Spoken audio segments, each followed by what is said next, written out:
Of all the winners on TV singing competitions, Kelly Clarkson is definitely the most successful. After capturing the hearts of everyone who tuned into the first season of American Idol in 2002, Kelly would quickly become one of the biggest names in music.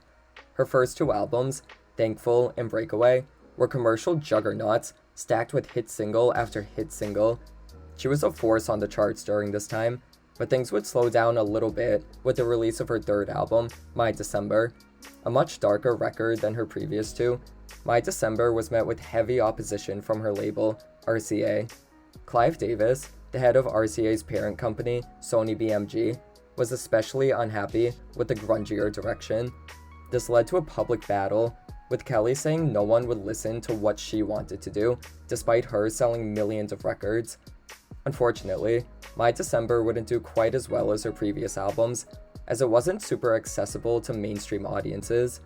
While Kelly was obviously still a huge name, her career was in a precarious position. She had made a deeply personal record that was loved by fans, but her commercial success was starting to wane. When the time came to make a new album, Kelly, with plenty of influence from RCA, decided to go back to the poppier side of pop rock. To do this, several of the hottest producers in music were enlisted, such as Ryan Tedder, Dr. Luke, and Max Martin. The result of these collaborations would be some of the biggest hits of her career, including the album's lead single, My Life Would Suck Without You. This song was a massive hit when it came out, leaping from number 97 on the Hot 100 in its first week, all the way to number 1 in its second, which at that point was the biggest jump any song had ever made on the chart. It's easy to see why it was such a huge hit, as the song is pop perfection, with its relentless synth and drum beat, monstrous chorus, and Kelly's impassioned, but still lovable performance. While any other artist could sing this, no one can bring what she does. There's a bubbly, effervescent spirit behind Kelly's powerful delivery that makes the song deliriously fun. I also think it's funny how people were kinda scandalized by the name back when it came out. I remember kids in my school were almost afraid to sing it because it had a bad word in it, and adults were always a little uneasy when it came on. I miss when these were the problems we had. The album itself, All I Ever Wanted, would drop in March 2009, and any worries about Kelly underperforming were immediately squashed. The record debuted at number 1 with over 250,000 copies sold in its first week. This was definitely all RCA ever wanted. The second single, I Do Not Hook Up, would be released shortly after, though it didn't do quite as well as the previous single. It feels like the song is somewhat forgotten about nowadays, and I hate that because it's hands down my favorite single from this era. It was actually written by Katy Perry and meant to be on her album One of the Boys, but it ended up going to Kelly when Katy got dropped from her record label. You could definitely hear the spirit of early Katy Perry on this song, with its upbeat pop rock production, but once again, Kelly injects her personality and makes it her own. This wasn't the only song from this album originally meant for One of the Boys, as the song Long Shot was also meant for Katy. Long Shot is my favorite Kelly Clarkson song. It's so dramatic and grand sounding, especially with those violins in the beginning, but it's also ridiculously catchy and fun to sing along with. You can really feel Kelly's cheerful and hopeful energy on it, and that energy extends throughout the rest of the album. All I Ever Wanted is a grab bag of flawlessly executed power pop and pop rock songs. Kelly runs through the entire gamut of emotions here, being pissed off for one track, sad on the next, and then blissfully in love, before going right back to being pissed. It's an emotional whirlwind, but it does feel intentional. You truly believe everything she's singing, since she's performing with such conviction, and the whole project feels like a journey of the ups and downs of relationships and the intense feelings that come with them. The title track works as an overall summary of the album, as it's about Kelly's frustrations and conflicted feelings towards her man. It's one of the more interesting sounding tracks, since it incorporates some soul elements, and Kelly's delivery sounds genuinely pained and raw. It's probably the closest thing sound-wise to My December, since it has that album's bitter edge. That's why it's surprising to me that it was released as a single, which I actually didn't know until I went through Kelly's whole discography about a year ago. It's not the most radio-friendly track, which is probably why I've never heard it being played out in the wild. I guess Kelly had made enough smashes at this point and wanted to push something that was a better reflection of her artistry.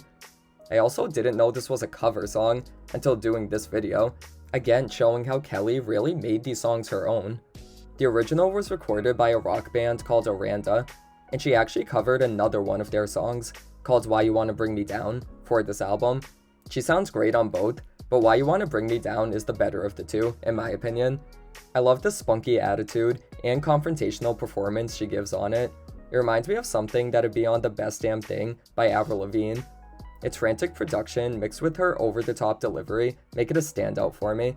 It's one of the most cathartic songs in her catalog to sing along with.